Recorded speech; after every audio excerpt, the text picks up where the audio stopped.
Welcome. In this video I'm going to be replacing this 12-volt accessory socket with a USB outlet on a 2006 Honda Odyssey. Now this is the EXL model. I don't know if this will pertain to all models. It might be similar. I also want to say I'm starting halfway through the project. I wasn't sure if I was going to film this, but there are things I want to share here. So this is already out of the car, but when I get back in the car I'll show you how this went in so you know how to take it out. So I will be using different products in this, like this USB outlet. Now I measured this and it measures, I think, just under 1 1/8 inch. So if you find this video helpful and you want to purchase this, I'll put a link to it in the description. And if you use that link, it helps me out a little bit and doesn't cost you anything extra. Now you might find some other outlets. If it's just under 1 1/8 inch on this diameter, then it will probably fit in here also.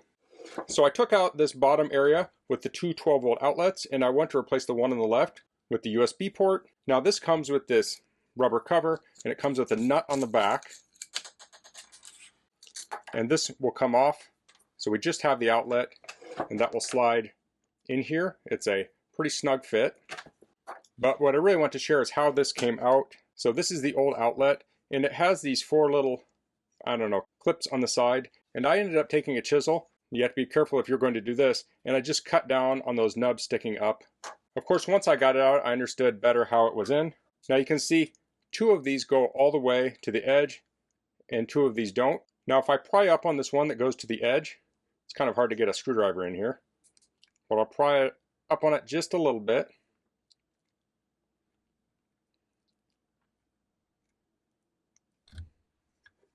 I'll try and do the same on the other side.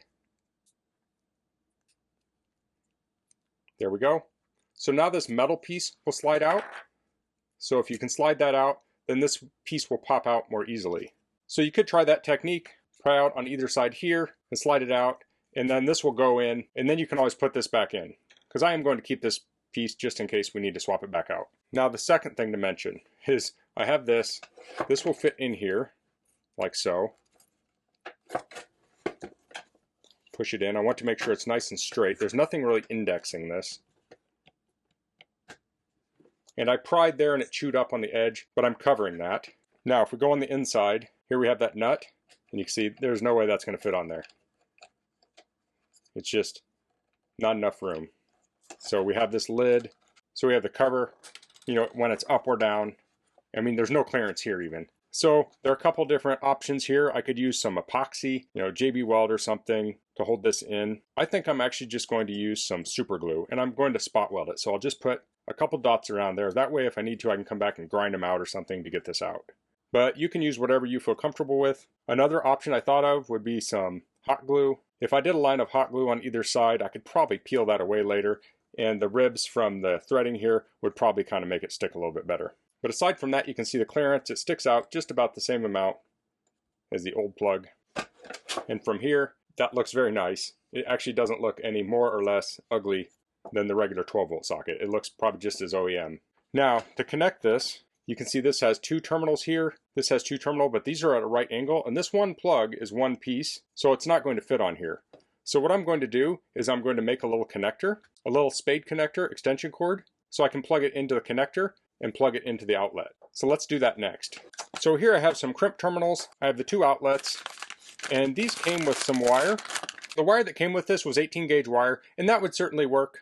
When I looked in the car, I think the wire there was also 18 gauge. It was very thin. This does have a fuse on it, but I don't need that for this application because this is already a fused circuit. So if this is what you have, you can certainly use that. But I happen to have this 12 gauge silicon wire, super flexible. So I'm going to use a length of this. Now I only have one color here, so I'll have to mark which side is ground. So I'll cut off a length of this. And I want enough to make a loop, so I'll just kind of cut this in half. Now what to say, this is definitely overkill wire for this application. So I have this wire fee heat shrink connector kit. So for 12 gauge wire, we want the yellow connectors. So we'll have two of these and two of these. So this is going to go on this end here. This will go here, and we'll have our little extension cable. So I'll need to strip these about a 1/4 inch, maybe a tiny bit more. So I'll get those stripped. So I'll give that a little bit of a twist, and I'll stick it in the crimp connector. Try not to lose any of the strands. I'll kind of twist it as I put it through there. And I want it to just stick out the other end. but I don't want the insulation inside the crimp area. So now I'll go to the insulated crimp section of the pliers. I'll line those up like so, and I'll crimp that down. So here we have that crimp down. If I give it a tug, it's not coming out. So we'll do the other side now. I want to make sure my crimp is lined up in the same orientation as the plug, or as the socket, I guess you'd say. I'll crimp that.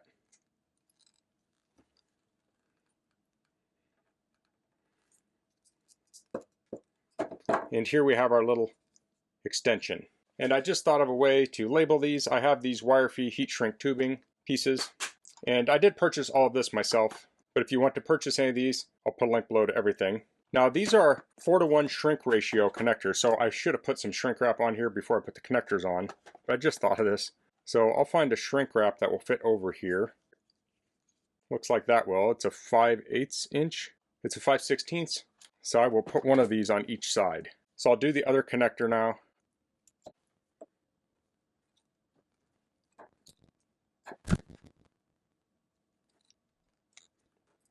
Forgot to put the heat shrink on again, but it's no big deal. So these wire-free crimp connectors have glue in them, and they do a 3:1 shrink.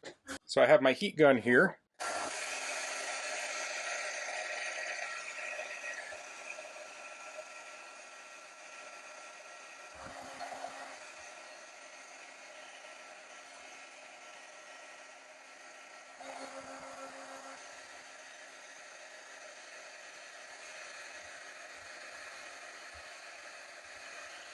Okay, so I have my extensions made. Now the USB outlet is labeled plus minus. The OEM one is not, but it's pretty easy to tell. You can see the middle conductor here is connected to this middle terminal, and then the outside conductor, you can just barely see here the metal is connected to the outside ground here. So on this one, I will put the red on the plus, and I could shrink that on there. I don't know, I'll probably just leave it. And I'll put the black on the minus. Make sure they're fully seated. Now when I get in the vehicle, I want to look at the connector this was plugged into, and then I can identify which one's going to which conductor.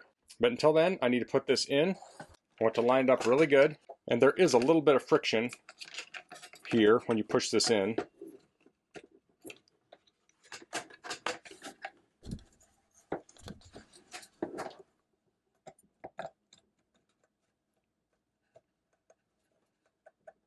There we go. And I'm just going to put a couple spots of super glue around here. And actually, before I do that, I'm actually going to pull this back out. The pin on this hinge has partially come out, so I'm going to push it back in place with some screwdrivers, if I can.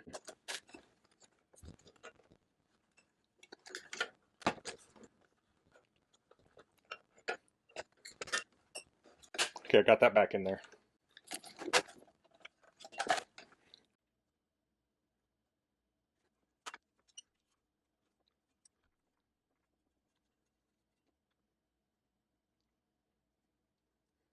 Okay, I shouldn't have any problem getting that out someday. If I had to, I could grind it out or something. So let's head out to the car and get this installed.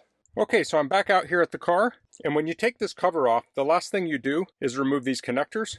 So as I put this together, the first thing I'll do is connect all those back up. So I'll first hook up the one I made, and I'll probably put a loop on this, and I'll look at the old connector, and I can see the center is positive. Now you could use a meter to check this also. So I'll hook that up.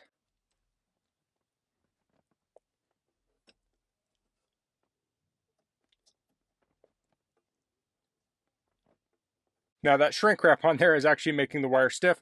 I probably should have cut it and put a little bit on each end, but I think this will work.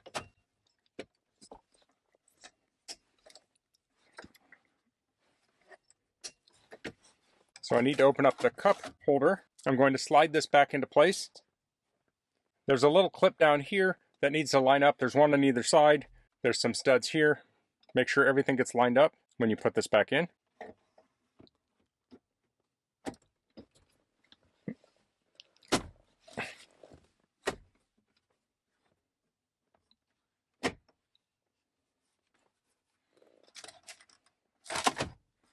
Now before I screw everything in, I want to test this. So I'll turn the car on. That should supply power to the outlet.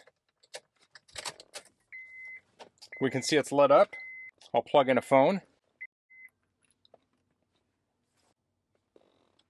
And the phone is charging. So I just glued this. I do want to still be careful with this for a while. Now the thing about this, oftentimes people will have a cord plugged in here and they'll leave it in here. So if you are a person that actually plugs and unplugs things a lot, you may want a better solution to fix that, but I think it's going to work great for me. Of course, those will also flip up there. Now this will draw some power all the time, unlike this socket, which draws nothing when it's not on, but I don't think that's going to be an issue here, because when the car is off, power's cut. So now to put this back together, I need to put a screw in on either side.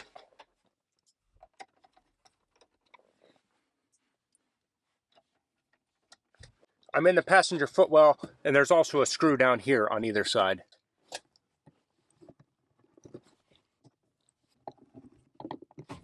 Then this panel will clip back in. There's a stud in the back that will fit on. It will clip here.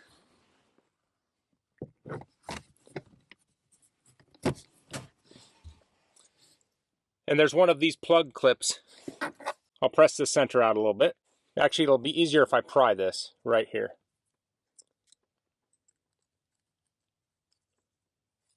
Like so. No, I could even separate this and put the inside part in,